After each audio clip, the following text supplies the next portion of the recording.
అక్షయ్ సత్య వలన కలిగిన అక్రమ సంతానమే కదా. నిహారిక, దయచేసి అలా మాట్లాడుకో. ఏంట్రా ఈ రోజు నువ్వు కొత్తగా వింతగా మాట్లాడుతున్నావు? అక్షయ్తో మనకేంటి సంబంధం? అక్షయ్ పుట్టుక గురించి ఇక మీదట ఎవరైనా తప్పుగా మాట్లాడితే మర్యాదగా ఉండదు. ఏం చేస్తారా? చేయి చేసుకుంటాను. అవునా? చేసుకుంటావా? చేసుకోరా, నేను చూస్తాను. అక్షయ తప్పుడు సంతానమని నేను 100 సార్లు అంటాను. ఏం చేస్తారా? చేసుకో.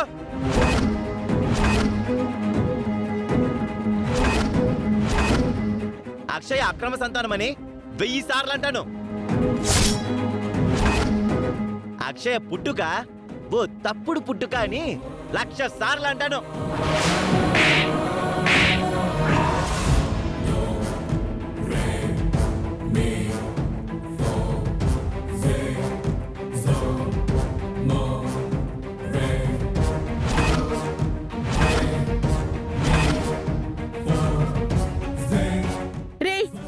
ఏమైందిరా నీకు?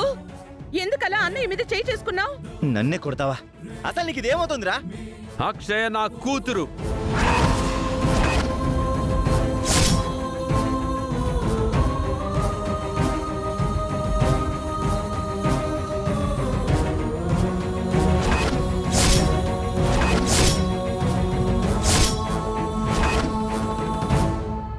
ఏమన్నావు?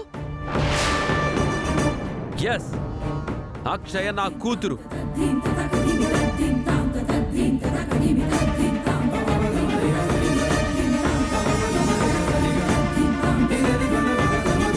నా రక్తం పంచుకు పుట్టిన కూతురు. అక్షయ్ ఇది మన రక్తం. అక్షయ్ ఇది మన వంశం. అందుకే నీలాంటి జాతకంతో పుట్టి కారణ జన్మురాలైంది.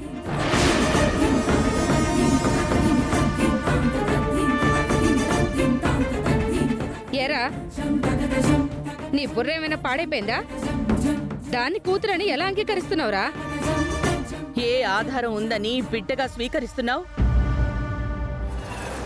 డిఎన్ఏ రిపోర్ట్లో నిజం బయటపడింది.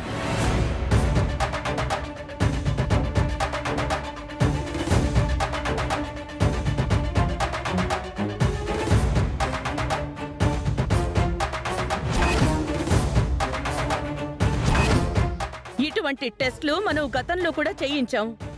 అప్పుడు ఈ అవని రిపోర్ట్లను మార్చేసింది కదా. కానీ ఇప్పుడు నేనెవ్వరికీ తెలియకుండా టెస్ట్ చేయించాను. హాస్పిటల్లో అక్షయ్ నా గురించి రక్తం ఇచ్చింది కదా, ఆ రక్తాన్ని పేరున్న పెద్ద ల్యాబ్కి పంపించి టెస్ట్ చేయించాను. తను నా కూతురు అని నిర్ధారణ అయింది. అసలు నీకు పిల్లలు కలిగే యోగం లేదని నీ ఫ్రెండు వాడి భార్య గతంలో నాకు రిపోర్ట్లు చూపించారు. అది కూడా నిర్ధారించుకున్నానమ్మా.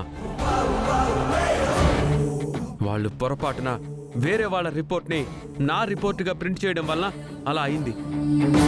కావాలంటే నువ్వు వాళ్ళకి ఫోన్ చేసి తెలుసుకోవచ్చు. నమ్మకురా, ఈ పేపర్లని నమ్మకు. ఇందులో ఏదో మోసం ఉంది. తొందరపడి నమ్మేయకు. తనంతట తానుగా నిజం తెలుసుకున్నా, తండ్రిగా వీడు ఒప్పుకున్నా మీరెందుకు ఒప్పుకోవట్లేదు? నా కొడుకు, నా కోడలు, నా కొడుకు, నా మనవరాలు జీవితాంతం కలవకూడదా?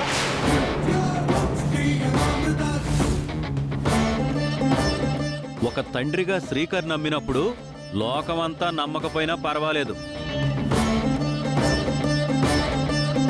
ఈ రోజు నీ నోటి వెంట ఇంత మంచి మాట వింటానని అనుకోలేదు చిన్నోడా. చాలా ఆనందంగా ఉంది. మాకేంటి కాదు, వీడేంటి ఇంత పెద్ద ట్విస్ట్ ఇచ్చాడు? నా కూతురుని నేను ఎక్కడికి పంపించను. ఇంతవరకు అక్షయ్కి తల్లి మాత్రమే ఉంది. ఇక నుంచి తండ్రి అండ కూడా ఉంటుంది. మరోసారి బాగా ఆలోచించరా. అక్షయ నా కూతురే, నా కూతురే, నా కూతురే.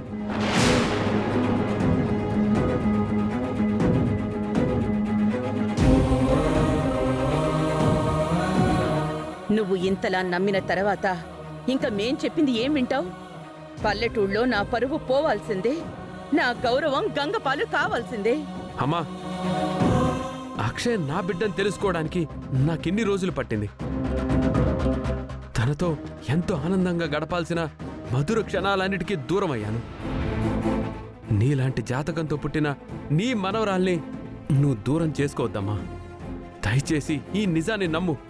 ఓ కాగితాన్ని తీసుకొచ్చి నిజమని నమ్మమంటున్నావు. నేను నమ్మను. దీనిని మనవరాలిగా నేను అంగీకరించను.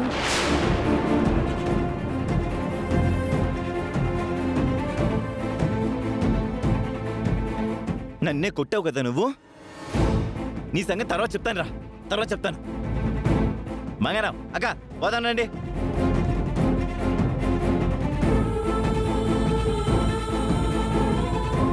నేను మళ్ళీ కలుస్తానమ్మా. ఈ సంతోషాన్ని పండగలా మార్చుకుందాం. అయినా నువ్వేంటమ్మా అలా ఉన్నావు? ఎగిరి గంతేక.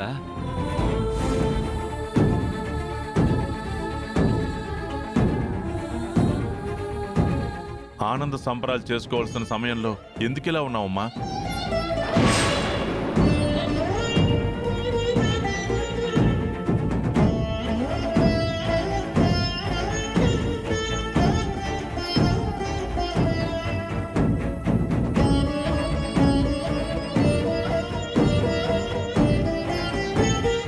నా తప్పు నేను తెలుసుకున్నాను.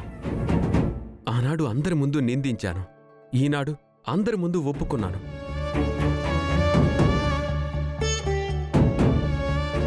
ఆ రోజు దూరం పెట్టాను.